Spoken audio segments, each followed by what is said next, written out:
बहुत पुराने समय की बात है। एक छोटे से गांव में चांदनी नाम की 12 साल की लड़की अपनी मां के साथ रहती थी। 3 दिनों तक गांव को ये एहसास ही नहीं हुआ कि कुएं पर उसकी मां क्यों नहीं दिखी, और वो घर जो कभी आवाजों से भरा रहता था अचानक इतना खामोश क्यों हो गया। चांदनी ने इन 3 दिनों में किसी से कुछ नहीं कहा। पहली सुबह, माँ, आज इतनी देर हो गई, आप सोकर क्यों नहीं उठी? हर सुबह तो आप ही मुझे जगाती हो। माँ, आंखें खोलो। लगता है माँ को कुछ ज्यादा ही नींद आ रही है। आज कुएं से पानी भर के मैं ही ले आती हूँ, फिर स्कूल भी तो जाना है। इतना सोचकर चांदनी एक बाल्टी लेकर कुएं के पास चली गई। वहां पर कुछ औरतें पहले से ही पानी भर रही थी। अरे सुनो भाभी, मेरी भी बाल्टी भर दो। मैं अभी छोटी हूँ, कुएं से पानी नहीं भर पाऊंगी। अरे चांदनी, आज तुम पानी भरने क्यों आई हो? तुम्हारी माँ कहाँ है? मेरी माँ, वो तो अभी तक सो ही रही है। ऐसा कैसे हो सकता है? ये तो असंभव है। सरस्वती तो सुबह 5 बजे ही उठ जाती थी हर रोज, फिर वो चाहे कितनी भी बीमार क्यों ना हो। पर आज ऐसा क्या हो गया उसे जिसके कारण वो उठी ही नहीं? वही तो मेरी भी समझ में नहीं आ रहा है। भाभी, जल्दी से मेरी बाल्टी भर दो, मुझे स्कूल भी जाना है। हाँ ठीक है बेटी, मैं भर देती हूँ तुम्हारी बाल्टी। उस औरत ने चांदनी की बाल्टी भर दी। उसके बाद चांदनी पानी लेकर घर आ गई। माँ, आप तो अभी तक सो रही हो। बहुत आलसी हो गई हो आप। चलिए कोई बात नहीं, मैं अकेले ही तैयार हो जाऊंगी आज। चांदनी अपने कमरे में गई और तैयार हो गई। लगता है माँ अभी उठेंगी नहीं। मैं स्कूल चली जाती हूँ, जब तक वापस आऊंगी तब तक तो उठ ही जाएंगी। चांदनी फिर से अपनी माँ के पास चली गई। माँ उठी नहीं तो क्या हुआ, उन्हें तैयार कर देती हूँ, क्योंकि माँ को तो सुबह सुबह जल्दी तैयार हो जाने की आदत है। पहले पानी से मुंह धो देती हूँ, फिर बाल बना देती हूँ और साड़ी भी बदल देती हूँ। चांदनी ने वैसा ही किया। उसने पानी से अपनी माँ का चेहरा धोया, फिर बाल बनाए, फिर उनकी साड़ी भी बदल दी, लेकिन उसकी माँ टस से मस नहीं हुई। पता नहीं माँ को क्या हो गया है। आज इतनी गहरी नींद में सो रही हैं कि सांस भी नहीं ले रही। कोई बात नहीं माँ, मैं स्कूल जा रही हूँ, दोपहर तक आ जाऊंगी।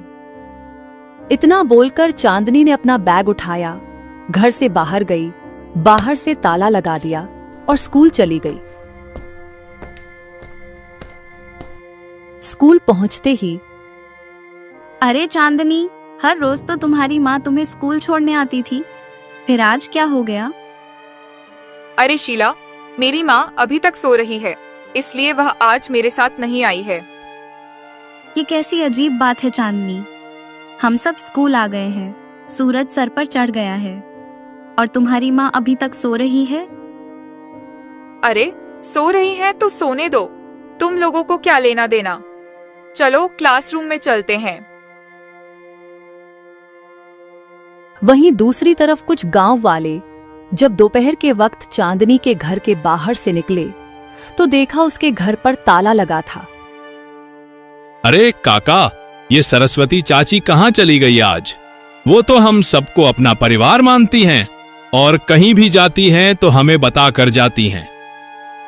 लगता है बेचारी सुबह जल्दी उठकर चली गई होंगी, इसीलिए बताने का मौका नहीं मिला होगा। इतने में वहां पर गांव की वही औरतें आ गईं, जो चांदनी को थोड़ी देर पहले कुएं पर मिली थी। अरे नहीं काका, सुबह 7 बजे तो चांदनी कुएं पर पानी भरने आई थी। फिर तो सरस्वती को बताकर जाना चाहिए था। कोई बात नहीं काका, लगता है किसी रिश्तेदार के घर गई होंगी। चलो हम लोग भी अपने अपने काम पर चलते हैं। इतना बोलकर गांव वाले वहां से चले गए। इधर छुट्टी के बाद दोपहर को चांदनी वापस आई, ताला खोला तो देखा फिर से उसकी माँ सो ही रही थी। माँ तो अभी तक इतनी गहरी नींद में सो रही हैं कि अभी तक सांस नहीं ले रही। कोई बात नहीं, मैं ही खाना बना लेती हूँ। फिर चांदनी ने कपड़े बदले, चूल्हा जलाया और खाना बनाने लगी। आज पहली बार मैं खाना बना रही हूँ। कितनी तकलीफ होती होगी माँ को खाना बनाने में, मुझे आज पता चल रहा है। खाना बनाकर चांदनी अपनी माँ के पास ले आई। फिर वो पहला निवाला अपनी माँ को खिलाने लगी। माँ खाना तो खा लो, उसके बाद सो जाना। अरे मुंह तो खोलो माँ। लेकिन उसकी माँ तो हिलने का नाम नहीं ले रही थी। उसने जबरदस्ती अपनी माँ के मुंह में खाना डाल दिया, फिर खुद भी खाने लगी। चलो, मैं माँ को ज्यादा परेशान नहीं करती, मैं ही खा लेती हूँ। कभी तो माँ की नींद खुलेगी ही, तब मैं पेट भर के खिला दूंगी। तो चांदनी ने खुद ही खाना खा लिया। फिर उसने होमवर्क किया। धीरे धीरे रात हो गई, लेकिन उसकी माँ की नींद अभी तक नहीं खुली। चांदनी बड़ी परेशान हो गई। कल रात से लेकर आज दूसरी रात हो गई, फिर भी मेरी माँ नहीं उठी। ऐसी नींद किस काम की जिसमें इंसान सांस लेना ही भूल जाए। कोई बात नहीं, मैं भी यहीं माँ के पास सो जाती हूँ। तो चांदनी अपनी माँ के पास ही सो गई। अगली सुबह फिर से उसकी माँ नहीं उठी, लेकिन फिर भी चांदनी स्कूल जाने के लिए फिर से तैयार हो गई। माँ, आज दूसरी सुबह है, जल्दी से उठ जाओ ना, मुझे बड़ी घबराहट हो रही है। चांदनी के इतना बोलने पर भी उसकी माँ ने कोई जवाब नहीं दिया।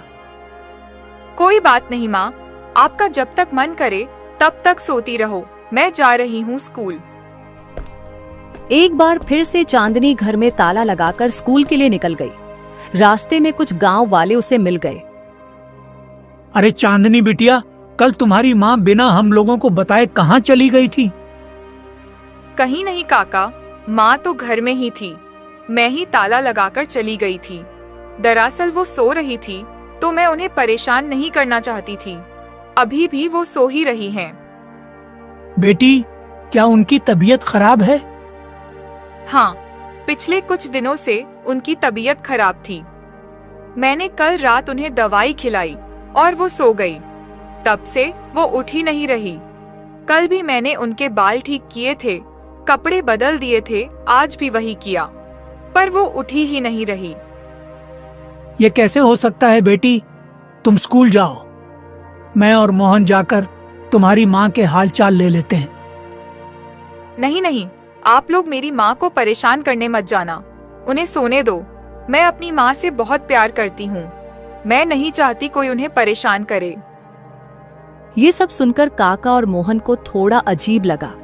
तभी मोहन ने काका से कहा, काका, चांदनी को स्कूल जाने दो, हम लोग खेतों में काम करने चलते हैं।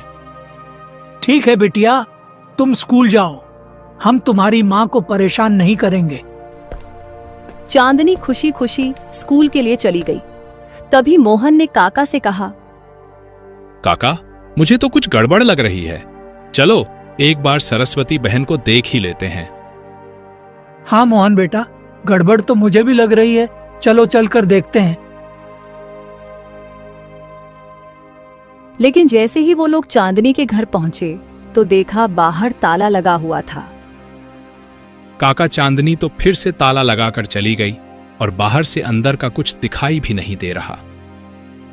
बेटा, किसी के घर का ताला तो तोड़ नहीं सकते, चलो चलते हैं। लगता है सरस्वती बहन दवा खाकर सो ही रही होंगी। हम लोग फालतू में ही कुछ ज्यादा सोच रहे हैं। हाँ, मुझे लगता है आप सही कह रहे हो काका, चलो चलते हैं यहां से। तो इस तरह तीसरे दिन भी चांदनी ने यही किया। उसकी माँ की आंख ही नहीं खुली। लेकिन चौथी रात चांदनी के घर से बदबू आने लगी। तब पूरा गांव उसके घर इकट्ठा हो गया। तो देखा उसकी माँ इस दुनिया से जा चुकी थी। चांदनी, इसका मतलब तुम्हारी माँ 3 दिन पहले ही ये दुनिया छोड़कर जा चुकी थी और तुमने हमें आज तक नहीं बताया उनके मृत शरीर को अपने घर में छुपाकर रखी हुई हो। नहीं, मेरी माँ को कुछ नहीं हुआ है, वो तो बस सो रही हैं। उन्हें परेशान मत करो, जाओ आप लोग। चांदनी बिटिया को बहुत बड़ा सदमा लग गया है, इसीलिए ये ऐसी हरकतें कर रही थी। चलो मोहन, हम लोग इसकी माँ का अंतिम संस्कार कर देते हैं। नहीं, मेरी माँ को लेकर कहीं मत जाओ, वो सो रही हैं। सोने दो इन्हें।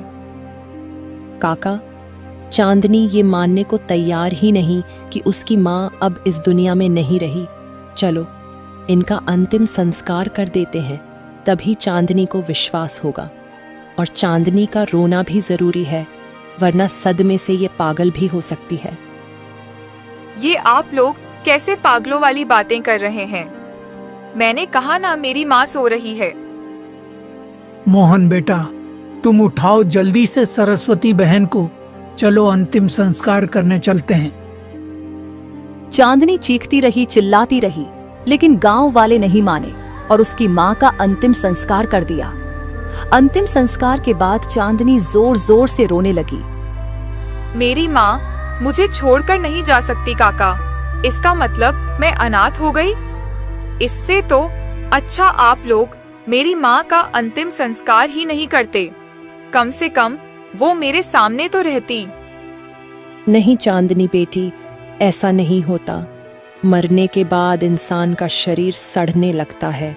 तुम ज्यादा दिन तक उन्हें नहीं रख सकती थी। यकीन करो, तुम्हारी माँ तुम्हें छोड़कर जा चुकी है और तुम अनाथ हो चुकी हो, अनाथ। बेटी, तुम्हारा कोई रिश्तेदार हो तो उनके यहाँ चली जाना, क्योंकि यहाँ तो तुम अकेली पड़ गई हो। किसके सहारे रहोगी? हाँ चांदनी, काका की बात मान लो, अब तुम अनाथ हो चुकी हो। गांव वालों की बातें सुनकर चांदनी बिलख बिलख कर रोने लगी। खैर, गांव वाले तो दिलासा देकर वहां से चले गए, लेकिन अब चांदनी अपने घर में बिल्कुल अकेली रह गई थी। ये घर मुझे काटने को दौड़ रहा है। मैं अनाथ हो चुकी हूँ। ऐसा करती हूँ, मामी के घर चली जाती हूँ। बाकी की जिंदगी उन्हीं के साथ बिताऊंगी। चांदनी ने तुरंत अपने घर में ताला लगाया और किसी दूसरे गांव में अपनी मामी के घर चली गई। मामी, मेरी माँ इस दुनिया में नहीं रही, मुझे अपने घर में रख लीजिए। मैं अनाथ हो चुकी हूँ। अरे, अनाथ हो चुकी हो तो मैं क्या करूं? इस दुनिया में बहुत सारे अनाथ बच्चे हैं। मेरे खुद के भी 3 बच्चे हैं। तुम्हें मैं कैसे पाल सकती हूँ? तुम्हारी माँ तो कुछ जमीन जायदाद भी छोड़कर नहीं गई कि हमें तुम्हें पालने का कोई फायदा मिल सके। चलो निकलो यहाँ से, मैं तुम्हें यहाँ नहीं रख सकती। ऐसा मत बोलिए मामी, अब तो मेरा कोई नहीं रहा इस दुनिया में। जब आप ही ऐसी बात करोगी तो बाकी लोग मेरी मदद कैसे करेंगे? मैं कहाँ जाऊंगी? मेरा तो सब कुछ बर्बाद हो गया। चल भाग जा यहाँ से, दोबारा इस गांव में दिखाई भी मत देना, और मुझे मामी तो बिल्कुल मत बुलाना। मेरा तेरे साथ कोई रिश्ता नहीं रहा। तेरी माँ के साथ ये रिश्ता भी खत्म हो गया। इतना बोलकर उसकी मामी ने उसे घर से भगा दिया। चांदनी बेचारी रोते रोते वहां से निकल गई। अब मैं किससे मदद मांगू? ऐसा करती हूँ, थोड़ी दूर पर मेरे चाचा रहते हैं, वहीं चली जाती हूँ। वो मेरी मदद जरूर करेंगे। यही सब सोचते सोचते चांदनी अपने किसी चाचा के घर चली गई और उनसे भी मदद मांगने लगी। लेकिन चाचा तो उसकी मामी से भी 4 कदम आगे निकले। अरे गांव वालों, ये कौन पागल भिखारन आ गई है इस गांव में? भगाओ इसको यहाँ से। चाचा, आप मेरे पिताजी के छोटे भाई हो, भूल गए क्या? मैं अनाथ हो चुकी हूँ। मेरे माँ बाप इस दुनिया से जा चुके हैं। अब आप ही मेरा सहारा हो। देखो, मैं तुम्हें बिल्कुल नहीं जानता। तुम थोड़ी देर रुको, मैं तुम्हें पागल खाने छोड़कर आता हूँ। नहीं चाचा, मैं पागल नहीं हूँ। लगता है आपका दिमाग खराब हो गया है, जो आप मुझे पहचान ही नहीं रहे हो। क्या मेरा दिमाग खराब हो गया है? तुझे मैं अभी धक्के मारकर इस गांव से बेदखल करता हूँ, तब तेरी अकल ठिकाने आएगी। पता नहीं कहां से चली आई पागल लड़की। तो इस तरह उसके चाचा ने भी उसे वहां से भगा दिया। अब धीरे धीरे रात हो गई, इसलिए चांदनी अपने गांव वापस आ गई। लेकिन अभी तक वो अपने घर नहीं पहुंची। मेरा घर तो मुझे काटने को दौड़ता है। वहाँ पर मेरे माँ बाप की यादें हैं। मैं वहाँ कैसे जाऊँ? मैं घर नहीं जाऊंगी। फिर चांदनी थोड़ा और आगे बढ़ती है। तभी उसे दूर कहीं एक मंदिर दिखाई देता है। मंदिर को देखकर चांदनी रुक जाती है और कहने लगती है, हाँ, ये सही रहेगा। अब मैं उस मंदिर में ही रहूंगी। भगवान तो मेरी मदद जरूर करेगा। लेकिन जैसे ही चांदनी मंदिर के पास गई तो वहां के पंडित उसे भगाने लगे। ओए लड़की, तू एक अनाथ है। तू इस मंदिर को अपवित्र कर रही है। चल भाग जा यहाँ से, वरना तुझे ऐसा दंड दूंगा कि तू बर्दाश्त भी नहीं कर पाएगी। पंडित जी, अनाथ होने से मैं अपवित्र कैसे हो गई? मैं जानबूझकर तो अनाथ नहीं हुई ना। मेरे रिश्तेदार मेरी मदद नहीं कर रहे, कोई मेरी मदद नहीं कर रहा। कम से कम मुझे यहाँ मंदिर में रहने दीजिए। चुपचाप यहाँ से चली जा, वरना अगर मैंने गांव वालों को बोल दिया तो वो लोग तुझे मार मार कर इस गांव से भी बेदखल कर देंगे। चल भाग यहाँ से, मुझे पूरा मंदिर गंगाजल से धोना पड़ेगा अब। तो इस तरह पंडित जी ने भी चांदनी को वहां से भगा दिया। अब मेरे पास कोई रास्ता नहीं बचा। मुझे अपने ही घर जाना पड़ेगा, जहाँ मेरे माँ बाप की यादें हैं। यही सब सोचते सोचते चांदनी अपनी टूटी फूटी झोपड़ी में पहुंच गई। वहां पहुंचते ही फिर से उसे रोना आ गया। हे भगवान, कोई मेरी मदद तो कर नहीं रहा। बस आप मेरी छोटी सी मदद कर देना। जो आपने मेरी माँ के साथ किया वही मेरे साथ भी करना। मैं सोने जा रही हूँ। आशीर्वाद देना कि मैं भी अपनी माँ की तरह फिर कभी ना उठूं। माँ की तरह गांव वाले मेरा भी अंतिम संस्कार तो कर ही देंगे, अगर बदबू आने लगेगी तो। इतना बोलकर चांदनी चुपचाप वहीं जमीन पर बिना खाए पिए ही सो गई। लेकिन सुबह उसकी जल्द ही आंख खुल गई। भगवान, ये तूने क्या किया? मेरी माँ की आंख तो सुबह नहीं खुली थी। मेरी आंख कैसे खुल गई? क्या अब आप भी मेरी मदद नहीं करोगे? मुझे नहीं रहना अनाथ बनकर इस दुनिया में। तभी गांव की वही औरत चांदनी के लिए खाना लेकर आ गई। बिटिया, कल तुम कहाँ थी दिन भर? मैंने तुमको कितना ढूंढा पर तुम कहीं मिली ही नहीं। भाभी, मैं अपने रिश्तेदारों से मदद मांगने गई थी, पर किसी ने मेरी मदद नहीं की। किसी ने मुझे अपने साथ नहीं रखा। यहाँ तक कि मंदिर के पुजारी ने भी मुझे मंदिर में नहीं रहने दिया, क्योंकि ये घर मुझे काटने को दौड़ रहा था। इसलिए मैं कल देर रात वापस इस घर में आ गई। चांदनी, तुम यहाँ की परंपराओं को तो जानती ही हो। लोग यहाँ अनाथ को अछूत मानते हैं, अपवित्र मानते हैं। कोई भी किसी अनाथ को रखना नहीं चाहेगा। लोगों के पास वैसे ही इतनी समस्याएं हैं, किसी दूसरे की जिम्मेदारी भला कोई क्यों संभालेगा। ये लो, तुम खाना खा लो। कल से तुमने कुछ खाया भी नहीं है। नहीं भाभी, मुझे बिल्कुल भूख नहीं लगी है। ऐसे भूखे रहने से क्या हो जाएगा बेटी? तुम्हारी माँ की आत्मा को शांति तभी मिलेगी जब तुम जिंदगी जियोगी और उनके सपने पूरे करोगी। तुम्हारी माँ का सपना था ना कि तुम पढ़ लिख कर खूब नाम रोशन करो, तो क्या तुम एक अच्छी बेटी होने का फर्ज नहीं निभाओगी? क्या तुम अपने माँ बाप का सपना नहीं पूरा करोगी? उस औरत की बातें सुनकर चांदनी की थोड़ी हिम्मत बढ़ी। भाभी, आपकी बातों ने मुझे हौसला दिया है। आपने बिल्कुल सही कहा। मेरे माँ बाप चाहते थे कि मैं पढ़ लिख कर खूब नाम रोशन करूं, और मैं ये जरूर करूंगी। तो उसके लिए तुम्हें पढ़ना लिखना पड़ेगा। पढ़ने लिखने के लिए तुम्हारा स्वस्थ रहना भी जरूरी है, और स्वस्थ रहने के लिए तुम्हें खाना खाना बहुत जरूरी है। तो अब खाना खा लो, मैं तुम्हें अपने हाथों से खाना खिलाती हूँ। वो औरत चांदनी को खाना खिलाने जा ही रही थी कि तभी गांव वाले वहां पर आ गए। सबके सब बहुत गुस्से में थे उस औरत की ये हरकत देखकर। कविता, ये तुम क्या कर रही हो? तुम इस गांव की परंपरा भूल गई क्या? अनाथों के आसपास भी नहीं भटकना चाहिए, वरना पूरा गांव इससे दूषित हो जाएगा। हमें भी चांदनी के साथ लगाव है, उसके लिए बुरा लगा, लेकिन हम अपनी परंपराओं को तो नहीं तोड़ सकते ना। इतना बोलकर मोहन ने खाने की थाली उठाई और घर के बाहर फेंक दी। ये आप लोग क्या कर रहे हैं? आज के जमाने में भी आप लोग ऐसे फालतू की परंपराओं का पालन करते हैं। किसी अनाथ को खाना खिलाना तो पुण्य का काम होता है। तुम पहले गंगा नदी में जाकर नहा कर आओ, क्योंकि तुमने एक अनाथ को छुआ है। उसके बाद ही इस गांव में कदम रखना। हम लोग भी गंगा नदी में डुबकी लगाने जा रहे हैं, क्योंकि हमने एक अनाथ के घर में कदम रखा है।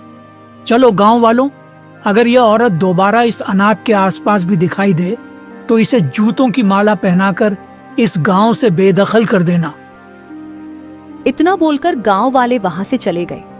तभी चांदनी उसी औरत से बोली, भाभी, आप यहाँ से चली जाओ और कभी मेरे पास मत आना, वरना मेरी वजह से आपको ये गांव वाले बेइज्जत करेंगे। एक अनाथ की किस्मत तो ऐसी ही होती है, जो मेरी किस्मत में लिखा होगा वो तो हो ही जाएगा। चाहे कुछ भी हो जाए चांदनी, तुम अपने माँ बाप का सपना जरूर पूरा करना। मेरी इतनी सी बात मान लेना। अभी मैं जाती हूँ, वरना अगर गांव वालों ने मुझे बेदखल कर दिया तो मेरे साथ साथ मेरे परिवार वालों को भी इस बात से कष्ट होने लगेगा। मैं नहीं चाहती मेरी वजह से मेरे परिवार को कष्ट हो, इसलिए अब मैं तुम्हारी कोई मदद नहीं कर सकती। मुझे माफ कर देना। हाँ, मैं समझ सकती हूँ भाभी, अभी आप यहाँ से चली जाइए, वरना दोबारा गांव वाले आ जाएंगे। फिर वो औरत वहां से चली गई। अब उस घर में केवल चांदनी अकेली रह गई थी। अब मेरी मदद कोई नहीं करेगा, भगवान भी नहीं। अगर भगवान को मेरी मदद करनी होती तो कब की कर चुके होते। सिर्फ भाभी ने मेरी मदद की।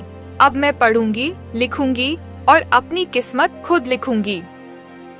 चांदनी ने चूल्हा जलाया, अपने लिए खाना बनाया और अकेले ही बैठकर खाने लगी।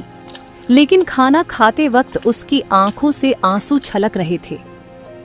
माँ, हर रोज आप मेरे लिए स्कूल जाते वक्त खाना बनाती थी और अपने हाथों से मुझे खिलाती भी थी। आज पहला ऐसा दिन है कि आप मेरे साथ नहीं हैं। लेकिन चिंता मत कीजिए, मैं आपके सपने जरूर पूरे करूंगी। तो खाना पीना खाकर चांदनी स्कूल जाने के लिए तैयार हुई। घर में ताला लगाया और स्कूल की ओर चल दी। कुछ ही समय में स्कूल पहुंच गई, लेकिन स्कूल के गेट पर पहुंचते ही स्कूल के प्रिंसिपल ने उसे रोक लिया। रुक जाओ चांदनी, अब तुम हमारे स्कूल में नहीं पढ़ सकती, वरना सरपंच साहब हमारा स्कूल बंद करवा देंगे। लेकिन क्यों मास्टर जी? ये स्कूल तो सरकारी है, यहाँ तो कोई फीस भी नहीं लगती। बात फीस की नहीं है, तुम अनाथ हो चुकी हो। इस गांव की परंपरा तो तुम जानती ही हो। लोग अनाथ बच्चों से दूर भागते हैं। उनका मानना है कि अनाथ लोग अपशगुनी होते हैं। अगर सरपंच साहब को पता चल गया कि सब कुछ जानते हुए भी मैं तुम्हें अपने स्कूल में पढ़ा रहा हूं, तो वो ये स्कूल बंद करवा देंगे। बड़ी मुश्किल से तो हमारे गांव में एक सरकारी स्कूल खुल पाया था। क्या तुम चाहती हो कि तुम्हारी वजह से गांव के सारे बच्चों की पढ़ाई बंद हो जाए? प्रिंसिपल की बातें सुनकर चांदनी की आंखों में आंसू आ गए, लेकिन फिर भी अपनी आंखों में आंसू लिए बोली, नहीं मास्टर साहब, मैं नहीं चाहती कि सिर्फ मेरी वजह से सैकड़ों बच्चों की पढ़ाई बंद हो। मैं जा रही हूँ, नहीं आऊंगी आज के बाद स्कूल। इतना कहकर चांदनी अपने घर की ओर वापस चल दी। माफ करना माँ, मैं आपका कोई सपना पूरा नहीं कर पाऊंगी अब। आपकी अनाथ बेटी की किस्मत आपके जाते ही बर्बाद हो चुकी है। मैं इस गांव की नदी में जाकर छलांग लगा देती हूँ, फिर सीधा आपके पास ही आ जाऊंगी। यही सब सोचते सोचते चांदनी अपने गांव पहुंच गई, तो उसने देखा गांव के बीचों बीच एक आदमी बेहोश पड़ा हुआ था। चांदनी भागकर उस आदमी के पास चली गई। अरे उठो उठो भैया, कौन है आप? अरे उठ जाइए, इनकी सांस तो चल रही है। तभी वहां से कुछ गांव वाले गुजरे। चांदनी को उस आदमी के पास बैठा देखकर काका चांदनी से कहने लगे, चांदनी चुपचाप अपने घर जाओ, पता नहीं कौन अनजान आदमी पीकर कल से यहाँ पड़ा हुआ है। आप लोगों के अंदर बिल्कुल भी दया नाम की चीज नहीं है क्या? एक आदमी बेहोश पड़ा है, आप लोगों को तो उसकी मदद करनी चाहिए। ऐसे नशेड़ियों की हम मदद नहीं करते। चलो काका। इतना बोलकर गांव वाले वहां से चले गए। चांदनी बेचारी उस आदमी की मदद करने की कोशिश करती है। इन भैया को होश में लाना पड़ेगा, कहीं से पानी लेकर आती हूँ। चांदनी कहीं से पानी लेकर आई और उस आदमी के मुंह पर डाला, तब जाकर उसे होश आया। कौन हो तुम बहन? मैं कहाँ हूँ? भैया, आप यहीं पर बेहोश पड़े हुए थे। गांव वालों ने बताया कि कल से आप यहीं बेहोश पड़े हुए हैं। कौन है आप? कहाँ से आए हैं? बहन, मैं ऐसा वैसा आदमी नहीं हूँ। मैं उदयपुर शहर का एक बहुत बड़ा वकील हूँ। पास वाले गांव में मेरे रिश्तेदार रहते हैं, उनसे मिलकर मैं वापस लौट रहा था। पता नहीं कैसे मैं यहाँ बेहोश हो गया रात में। मुझे तो बहुत जोरों की भूख भी लगी है। आप मेरे साथ मेरे घर चलिए, मैं आपको खाना खिलाती हूँ। चांदनी उस आदमी को लेकर अपनी टूटी फूटी झोपड़ी में चली गई। फिर उसने उसे खाना भी खिलाया। बहन, तुम तो अभी बहुत छोटी हो। इतनी छोटी सी उम्र में तुम यहाँ अकेले रहती हो क्या? भैया, मैं अनाथ हूँ। अभी कुछ दिनों पहले ही मेरी माँ चल बसी। अब मेरा इस दुनिया में कोई नहीं है। यह गांव बहुत पिछड़ा हुआ है, कोई मेरे आसपास भी नहीं भटकता। स्कूल वालों ने भी मुझे आने से मना कर दिया है। मैं तो मरने जा रही थी, पर रास्ते में आप मिल गए। आज भी यहाँ पर इस तरह की बेकार मानसिकता के लोग रहते हैं? तुम मरने का ख्याल अपने दिमाग से निकाल दो बहन।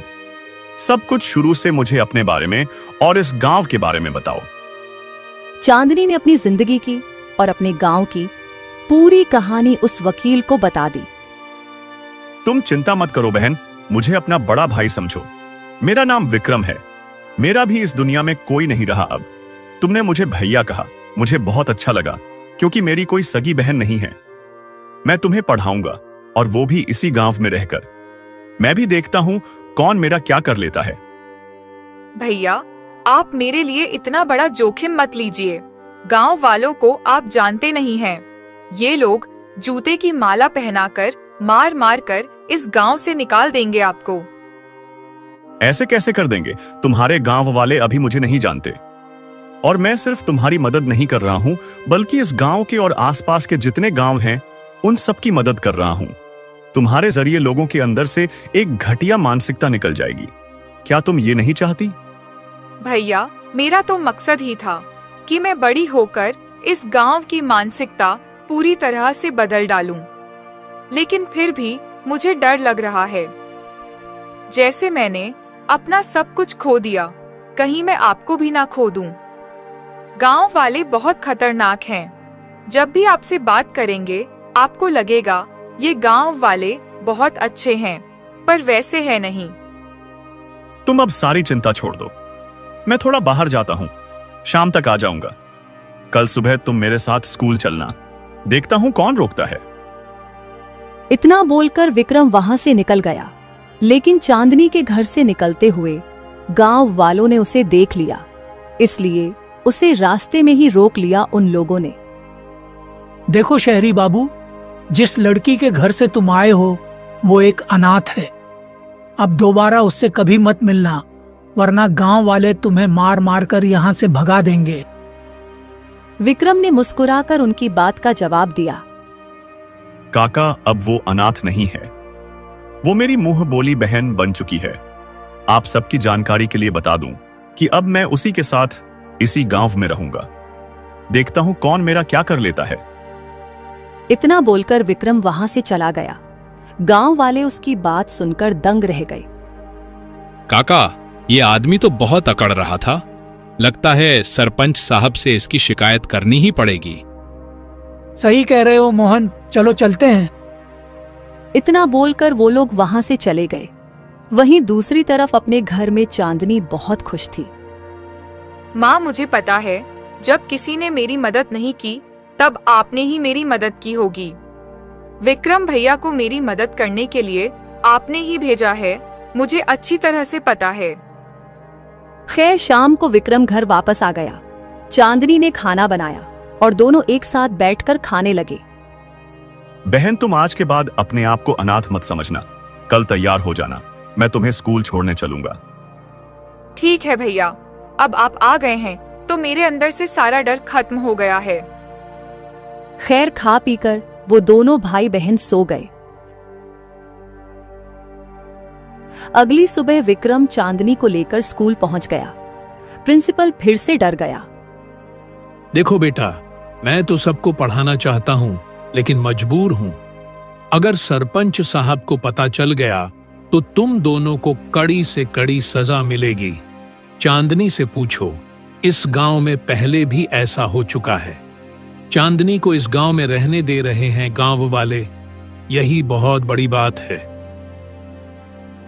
इतने में वहां पर सरपंच साहब गांव वालों के साथ पहुंच गए। सरपंच साहब, यही है वो आदमी जिसके बारे में हमने आपको बताया था। देखो शहरी बाबू, तुम चुपचाप यहां से चले जाओ, वरना तुम्हारे लिए अच्छा नहीं होगा। हमारे गांव के नियम कानून मेरे हिसाब से चलते हैं। ये लड़की यहां नहीं पढ़ सकती। अगर इसे पढ़ने का इतना ही शौक है तो इसे अपने साथ लेकर शहर चले जाओ। नहीं, चांदनी तो इसी गांव में रहकर पढ़ाई करेगी। और चांदनी के अलावा जितने भी अनाथ बच्चे हैं, किसी के साथ अब अन्याय नहीं होगा। इतने में वहां पर दरोगा साहब पहुंच गए। सरपंच जी, गांव वालों, ये लड़का कोई साधारण लड़का नहीं है। ये उदयपुर का बहुत बड़ा वकील है। इनके पिताजी बहुत बड़े जज रह चुके हैं। अब वो इस दुनिया में नहीं रहे, लेकिन पूरा राजस्थान उनकी बहुत इज्जत करता था। दरोगा जी, तुम तो मेरे इशारे पर नाचते थे, अचानक इसके गुणगान क्यों करने लगे? तुम इस गांव के नियम जानते हो ना? सरपंच साहब, अब ये बात सिर्फ इस गांव तक सीमित नहीं रही। इस वकील ने सुप्रीम कोर्ट में इस गांव के खिलाफ याचिका दायर कर दी है। अभी थोड़ी देर पहले आपने खुद अपने मुंह से सारा जुर्म कबूल कर लिया, जो कि विक्रम जी ने अपने मोबाइल में रिकॉर्ड भी कर लिया होगा। मुझे आपको और इन गांव वालों को गिरफ्तार करना पड़ेगा। ये क्या कह रहे हो दरोगा बाबू? तुम सरपंच साहब को गिरफ्तार करोगे? क्या करूं, मजबूरी है। अब आप लोगों का फैसला सुप्रीम कोर्ट में ही होगा। और प्रिंसिपल साहब, अगर दोबारा आपने किसी भी अनाथ के साथ ऐसा किया तो आपको भी जेल की सजा काटनी पड़ेगी। नहीं नहीं दरोगा साहब, मैं ऐसी बातों का समर्थन बिल्कुल नहीं करता। मैं पढ़ा लिखा इंसान हूं। चांदनी बिटिया, तुम आज के बाद इसी स्कूल में पढ़ोगी, और वो भी सबसे आगे बैठकर, क्योंकि तुम्हारे जरिए इस गांव की घटिया मानसिकता खत्म हो गई है। तो दरोगा साहब तुरंत सरपंच और बाकी गांव वालों को गिरफ्तार करके वहां से चले गए। तभी वो औरत भागते हुए चांदनी के पास आई। चांदनी बिटिया, मुझे पता था एक न एक दिन तुम्हारी किस्मत जरूर बदलेगी। वकील बाबू, तुम्हारा बहुत बहुत धन्यवाद। अब इस गांव में किसी अनाथ के साथ कोई अन्याय नहीं होगा। ये सब कुछ मेरी बहन चांदनी की वजह से हुआ है। मैं तो इस गांव की परीक्षा लेने आया था। जानबूझकर बेहोश होकर पड़ा हुआ था उस रात। पर इस गांव की मानसिकता इतनी खराब थी कि किसी ने मेरी मदद नहीं की, सिर्फ चांदनी को छोड़कर। इसीलिए चांदनी के जरिए ही मैंने आप सबकी मदद की। तो अब चांदनी उसी स्कूल में पढ़ने लगी। पढ़ लिखकर वो जवान हो गई। उसकी स्कूल की पढ़ाई खत्म हो गई। फिर एक रात खाना खाते हुए, भैया अब आप शादी कर लीजिए। इस घर में भाभी आ जाएंगी तो बहुत अच्छा रहेगा। चांदनी, मैं शादी तो करूंगा, लेकिन तुम्हारे वकील बनने के बाद। क्या मैं भी वकील बनूंगी? हाँ चांदनी, एक वकील की बहन वकील नहीं बनेगी तो क्या बनेगी? मैंने तुम्हारा दाखिला एक बहुत बड़े लॉ कॉलेज में करवा दिया है। कल ही तुम जा रही हो वहां। तो विक्रम ने चांदनी को पढ़ने एक बहुत बड़े लॉ कॉलेज में भेज दिया। वो वहीं हॉस्टल में रहती थी और पढ़ाई करती थी। 6 सालों के अंदर ही चांदनी भी एक बहुत बड़ी वकील बन गई। उसने बड़े बड़े नेताओं के केस सॉल्व किए, जिससे उसका भी खूब नाम हो गया। भैया, आज आपकी वजह से मैं अपने माँ बाप का सपना पूरा कर पाई। आप ना होते तो ये कभी ना हो पाता। चांदनी, तुमको याद होगा, आज से 15 साल पहले जब तुम अपने चाचा के घर गई थी तो उन्होंने तुम्हें पहचानने से भी इनकार कर दिया था। मैंने दूर से तुम्हें देख लिया था। उसी रात मेरे सपने में एक औरत आई और फिर पता चला कि वो तुम्हारी माँ की आत्मा थी। उन्होंने ही मुझसे कहा था तुम्हारी मदद करने के लिए। इतने में वहां पर चांदनी की माँ की आत्मा प्रकट हो गई। हाँ बेटी, मैंने ही विक्रम बेटे को भेजा था। आज जाकर मेरी आत्मा को शांति मिली। इतना बोलकर उनकी आत्मा मुक्त हो गई। कुछ ही दिनों में चांदनी ने अपना अच्छा सा घर बनवा लिया। विक्रम ने शादी भी कर ली। फिर चांदनी अपने भैया भाभी के साथ एक खुशहाल जिंदगी बिताने लगी।